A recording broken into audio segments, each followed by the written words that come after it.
Assalamualaikum warahmatullahi wabarakatuh. Perkenalkan, nama saya Nurul Adila, NIM 123200033. Saya berasal dari kelas IFC. Dan sebelumnya, saya di sini akan mempresentasikan hasil dari proyek kita, di mana di sini kita membuat aplikasi yang bernama Perpustakaan Sekolah Online. Dan selanjutnya kita langsung aja membahas tahap-tahap dari aplikasi tersebut. Dan sebelumnya, di sini kita ada latar belakang yang berisikan Universitas X memiliki perpustakaan pribadi untuk digunakan oleh para mahasiswa. Tetapi pengguna perpustakaan mengeluhkan kesulitan untuk mengetahui judul buku yang buku-buku apa saja yang tersedia karena buku-buku di perpustakaan tersebut tidak dikatalogkan. Selain itu, peminjaman dan pengembalian buku-buku juga sulit karena mahasiswa tidak mengetahui kapan suatu buku akan dikembalikan. Maka atas dasar permasalahan itu, Rektor Universitas X mengusulkan untuk dibangunnya sebuah aplikasi online yang berfungsi untuk mengatasi masalah-masalah tersebut. Pihak perpustakaan meminta bantuan kepada mahasiswa Teknik Informatika Universitas X untuk membentuk sebuah tim guna membangun aplikasi yang diusulkan oleh Rektor Universitas X. Setelah melakukan diskusi, mempertimbangkan model proyek, tim pun memutuskan untuk membangun aplikasi tersebut dengan model prototyping. Dan selanjutnya kita ke tahap-tahap dari aplikasi perpustakaan sekolah online. Yang pertama yaitu ada requirement gathering and analysis, di mana di sini isinya yaitu tim membahas fitur-fitur yang perlu dibuat dalam aplikasi. Dua fitur utama yang perlu ditambahkan adalah fitur katalog buku dan fitur untuk pengecekan peminjaman. Untuk membantu proses peminjaman, tim menambahkan fitur reserve buku agar mahasiswa dapat mendapatkan buku yang diinginkan lebih cepat. Tim juga membangun sebuah database berisi semua info buku dalam perpustakaan. Selain menyimpan data buku-buku dalam database tersebut, tim juga membuat fitur login dan menyimpan data login pengguna dalam database tersebut. Apabila terjadi penambahan buku baru, petugas hanya perlu memasukkan data buku baru tersebut ke dalam database yang akan dibuat. Tim juga melakukan diskusi untuk tampilan UI UX dalam aplikasi. Dan yang kedua, tahap kedua yaitu ada quick design. Di mana yang berisi setelah perencanaan di tahap 1, tim mendesain dan membuat desain awal berisi gambaran singkat future yang telah didiskusikan dan tampilan awal aplikasi. Jadi, untuk desainnya tersebut, kita langsung dibuat di Trello dan itu akan ditampilkan di dalam Trello. Dan jadi di sini saya akan membagikan link Trello-nya untuk bisa melihat hasil dari desain aplikasi yang telah kita buat.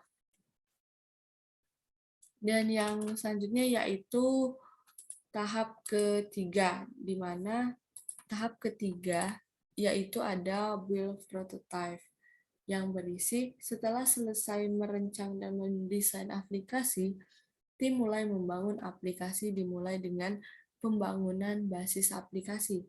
Dilanjutkan dengan fitur-fitur utama yang telah direncanakan di tahap 1 dan ditambahkan dengan fitur-fitur tambahan.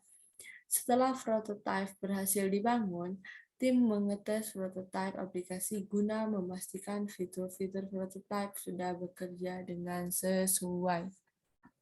Dan selanjutnya ada ke tahap keempat yaitu user evaluation.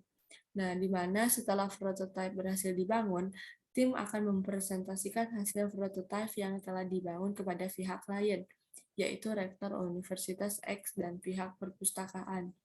Dan selanjutnya ada tahap kelima yaitu refining prototype, di mana apabila klien meminta penggantian atau penambahan fitur, tim mengerjakan sesuai dengan permintaan sampai tidak ada lagi penambahan dari pihak klien. Jika klien sudah tidak memiliki catatan revisi lagi, fase pembangunan aplikasi dapat dilanjutkan ke tahap terakhir, di mana tahap terakhir tersebut yaitu adalah implement product and maintain. Dalam tahap terakhir ini, tim membangun aplikasi berdasarkan prototipe terakhir yang telah diterima oleh klien. Aplikasi yang telah dibuat kemudian dites dan diserahkan kepada pihak klien. Aplikasi perpustakaan online pun kemudian memasuki fase pemeliharaan agar aplikasi berjalan lancar dan sistem dapat diperbarui secara berkala. Nah, itulah tahapan-tahapan atau rancangan-rancangan dari aplikasi yang telah kita buat. Dan selanjutnya kita akan memasuk ke DFD, di mana DFD tersebut kita disuruh membuat DFD level 0, DFD level 1, dan DFD level 2. Nah, yang pertama kita akan menjelaskan DFD level 0. DFD level 0 ini yang paling simple.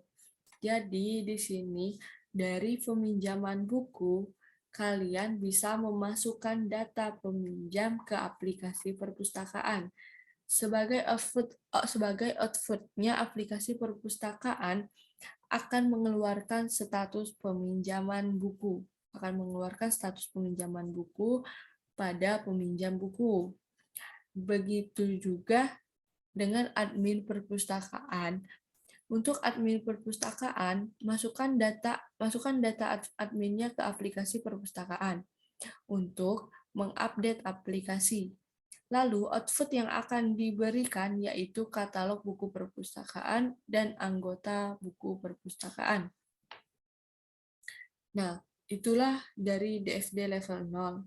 Dan ini adalah hasil dari DFD-nya, bisa dilihat dan dicermati. Dan selanjutnya kita akan ke DFD level 1.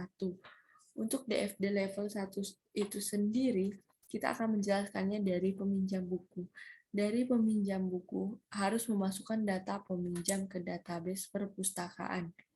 Mereka akan masuk ke aplikasi perpustakaan tersebut.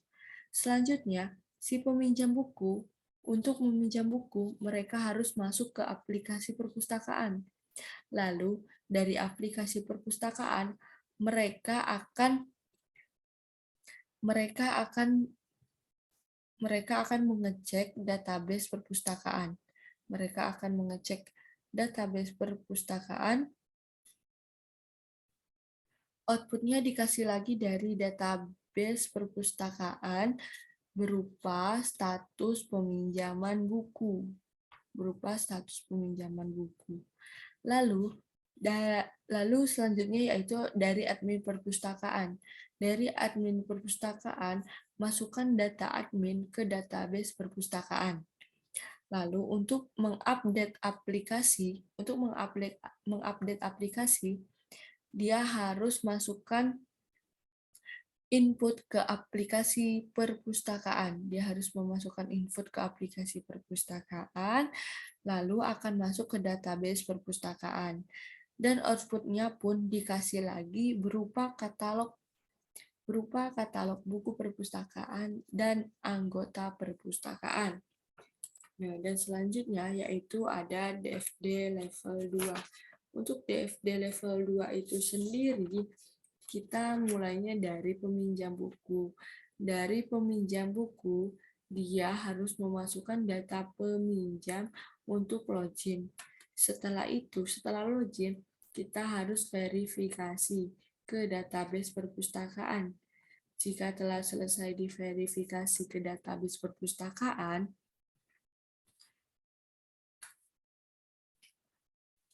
maka mereka bisa mengakses aplikasinya. Mengakses aplikasi tersebut. Setelah itu, untuk mengecek status peminjaman.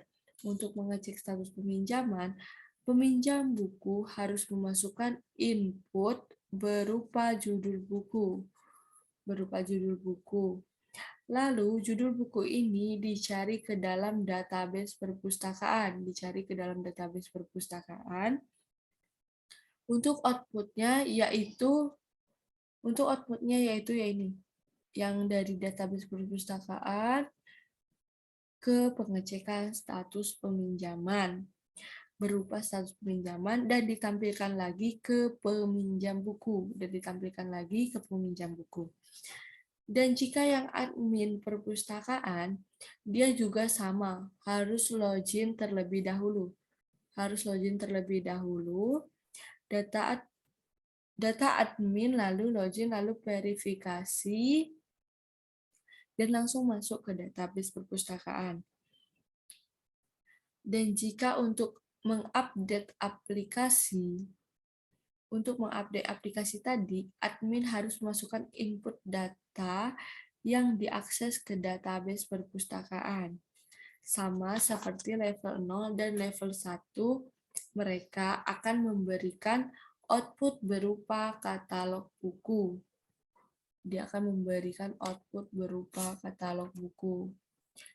Setelah itu, database perpustakaan ke pengecekan data. Data perpus itu nantinya dikembalikan lagi ke admin perpustakaan. Jadi dari database perpustakaan ke perpustakaan data, lalu akan dikembalikan lagi ke admin perpustakaan.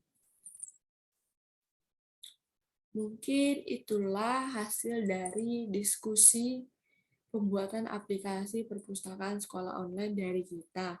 Jika ada kesalahan dan kekurangan, saya minta maaf. Saya akhiri. Wassalamualaikum warahmatullahi wabarakatuh.